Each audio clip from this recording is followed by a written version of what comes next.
E aí galera, beleza? Nossa aula de filosofia. Vamos lá, nossa aula consciência mítica. Vamos estudar sobre a consciência mítica. O que é a consciência mítica? Para os gregos, né, na filosofia grega, por ter nascido lá nas colônias da Grécia, antes da filosofia, que tipos de pensamentos ocupavam a mente das pessoas? É justamente aí, essa consciência da ocupação da mente das pessoas. Vamos primeiramente examinar o mito, modo de consciência que predomina nas sociedades tribais e que as civilizações da antiguidade ainda exerceu significativa influência. Então, ao contrário, porém, do que muitos supõem, né, o mito não desapareceu com o tempo, ele está presente até hoje, permeando nossas esperanças, temores, como nós estudaremos aí a seguir. Por exemplo, entre os povos indígenas, os habitantes aqui no Brasil, né, nos Mauês, por exemplo, eles achavam que a noite foi justamente aí trazida, né, justamente aí por um acordo que houve com os indígenas para que a cobra grande descobrisse o veneno, né, que aqueles pequenos insetos tinham para se proteger dela. E quando eles vieram com essa poção até a tribo, eles se assustaram, derrubaram a poção e começaram a pisar nos animais. Muitos deles morreram e foi justamente aí que nasceu a questão da noite. Então eles, durante a noite, passou a se ter cuidado com esses tipos de insetos, como escorpiões, como aranhas, etc., né, para não pisar neles. É a consciência da noite. Já na sociedade grega, né, tem a questão da caixa de Pandora, né, foi justamente dos temores, né, da questão lá de Zeus e o povo grego. Esse presente de Pandora, que era um presente da caixa de Pandora, uma surpresa que trazia os medos, as superstições, os males, e eles conseguiram aprisionar lá a esperança, que era a única fonte de sobreviver. Então isso é um mito, mas o mito é muitas vezes confundido como mentira, mas o mito não é mentira, né? O mito é muito maior que a mentira, né? O mito, na verdade, ele no entanto é mais complexo e muito mais expressivo e rico do que supomos, né, quanto apenas tomamos como relato frio as lendas, né, que existem em relação ao mito. Então está aí, ó, a consciência mítica. Olha a frase que está aí: a perenidade dos mitos não é devida ao prestígio da fabulação, quer dizer, das fábulas, a magia da literatura. É que ela atesta a perenidade, quer dizer, de perenidade que fosse para sempre, entendeu? Perenidade mesma da realidade humana, quer dizer, ela existe de forma permanente na realidade dos seres humanos, quer dizer, as questões místicas. Na perspectiva do mito, né, há a perspectiva dos civilizados. O que é que os civilizados falam? Classificá-las a partir de nossas categorias, como sociedades sem escrita, sem Estado, sem comércio, sem história. Seria a sociedade dos mitos. A tendência é ver esses grupos, né, esses grupos que trabalham com mitos, né, no caso os índios, os povos da antiguidade, né, como grupos inferiores. Decorre da tradição da colonização, quer dizer, os colonizadores quando chegaram, né, associados às questões das ciências, às descobertas, às invenções, eles começaram a tratar os mitos, as crenças dessas civilizações como algo inferior à consciência e ao conhecimento que eles tinham sobre aqueles fatos. Então começou a sobrepor a ciência em relação aos conhecimentos existentes nas pessoas. A relação entre senso crítico, que é o senso científico, né, o senso de pesquisado, e o senso comum, que é o senso da consciência das pessoas. Então, na verdade, o que é o mito, né? O mito, podemos dizer que é a compreensão da realidade. O mito não é lenda, quer dizer, para a fantasia, mas verdade. Quando pensamos em verdade, é comum nos referirmos à coerência lógica garantida pelo rigor da argumentação e pela apresentação de provas. A verdade do mito, porém, resulta em uma intuição compreensiva da realidade, cujas raízes se fundam na emoção e na afetividade. Essa é a questão do mito. E não existe o mito dessa posição sem o mistério, né? O mistério, na verdade, o que é o mistério, né? Esse componente. Precisamos de um outro componente chamado mistério para entender o mito, pois sem ele sempre é um enigma a ser decifrado. É como tal, representa nosso espanto diante do mundo. Mistério é algo que não podemos compreender, por ser inacessível. É a razão de depender da fé. Por exemplo, Deus é um mistério, por isso que tem a relação entre a fé, que é o que nós cremos, e a razão, que é a ciência. A ciência tenta compreender, mas Deus é um mistério. Poderia-se ter a questão mítica, né? Agora, em relação à verdade, é um mistério. E está no bojo da nossa crença, né? Um problema é que é algo que não vamos compreender, mas para a qual nos esforçamos para descobrir a resposta. Você poderia dar um exemplo de cada um desses conceitos, mas o certo é que aí está a questão do mistério. E para que vocês possam entender, vejam só a questão do debate. Falar sobre o mundo simbolizado que nós temos pelo mito, o mundo do mito, está impregnado do desejo humano, do desejo dos seres humanos de afugentar a insegurança, quer dizer, o temor, os temores, a angústia diante do desconhecido, das coisas que não conhecemos. Está aí o mistério. Do perigo da morte. Nós não sabemos o que tem após a morte. Para tanto, os relatos míticos se sustentam na crença, na fé em forças superiores.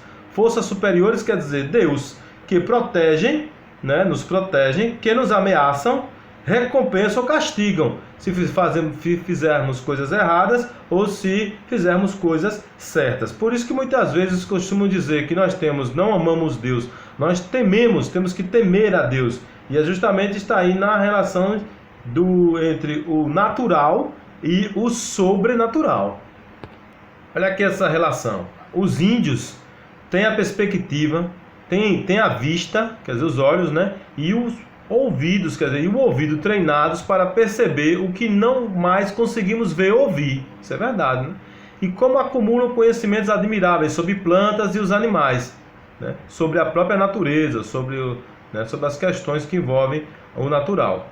Com o potencial que têm, os índios poderiam ter modificado a qualidade das suas mentes, mas tal modificação não seria adequada ao tipo de vida que levam e ao tipo de relações que mantêm com a natureza. Então era necessário que, segundo os povos colonizadores, civilizar o índio, modificar completamente a forma de vida do índio para que o índio entrasse em uma nova era, em um novo momento, adequado às modificações tecnológicas e científicas. Tirando o índio de quê? Do mito, tirando o índio do entendimento do sobrenatural, das questões místicas, dos mistérios, e sim acreditar em quê? Na ciência. A relação entre a fé e a razão, e a relação entre o senso crítico, que é o senso científico, e o senso comum, que é o senso de conhecimento das coisas a partir das experiências de vida de um povo, de uma civilização.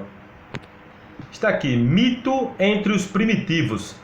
A origem do dia e da noite, que é a questão dos índios Mauê, aqui no Brasil, que nós já falamos, que é a questão deles receber da cobra grande a descoberta dos venenos que os insetos tinham para se livrar da cobra, né?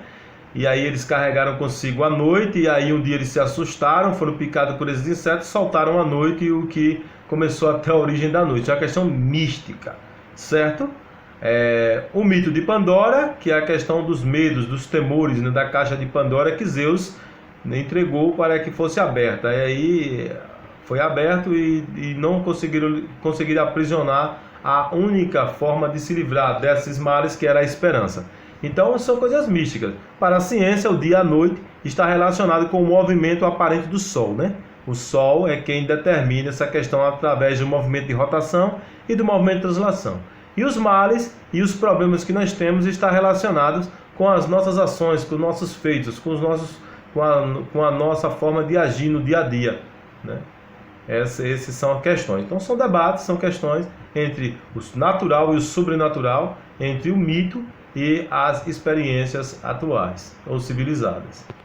E para fecharmos essa questão, está aqui, ó, o mito, né? A consciência mítica persiste em termos os tempos e culturas como componente indissociável, quer dizer, tempo e cultura indissociáveis, inseparáveis, da maneira humana de compreender a realidade, certo? Veja só agora, para que feche esse diálogo e vocês compreendam bem. O mito não é lenda, quer dizer, não é mentira, não é algo que não existe, certo? Mas verdade intuída, quer dizer, aqui ó, de dentro, ou seja, não necessita de comprovações, não é necessário comprovar Deus, não é necessário provar Deus. Deus é um mistério que não conseguimos compreender. Por quê? O critério de adesão do mito é a fé, certo? É a fé que nós temos, são a fé nas crenças e não simplesmente no que é provado na razão. Resumindo, a nossa velha questão da fé e da razão.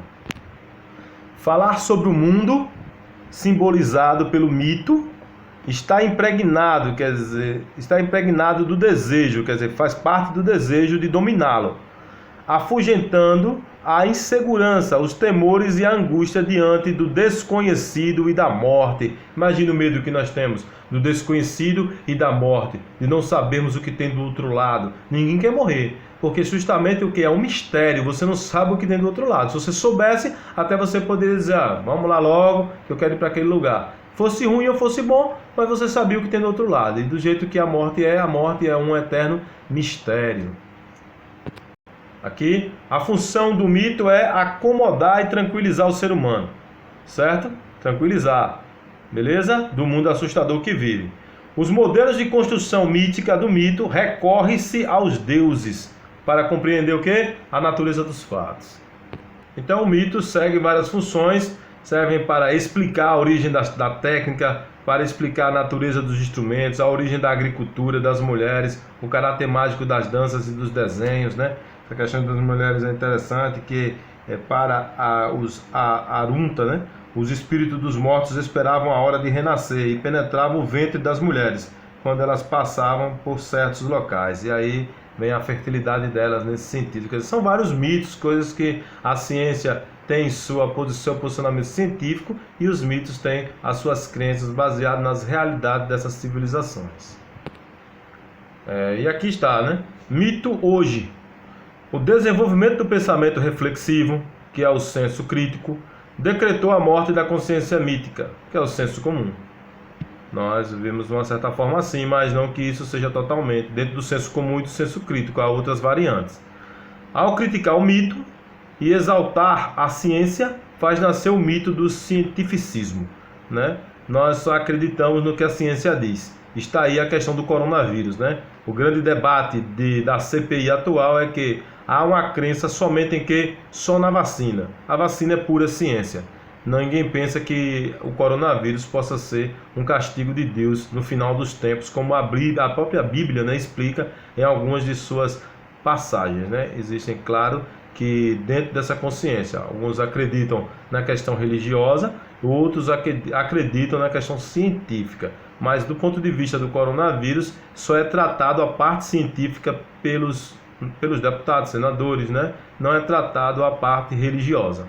A parte religiosa está em segundo plano. Então, vejam como o cientificismo, né, ele acaba superando, né, a questão do senso mítico, da consciência mítica.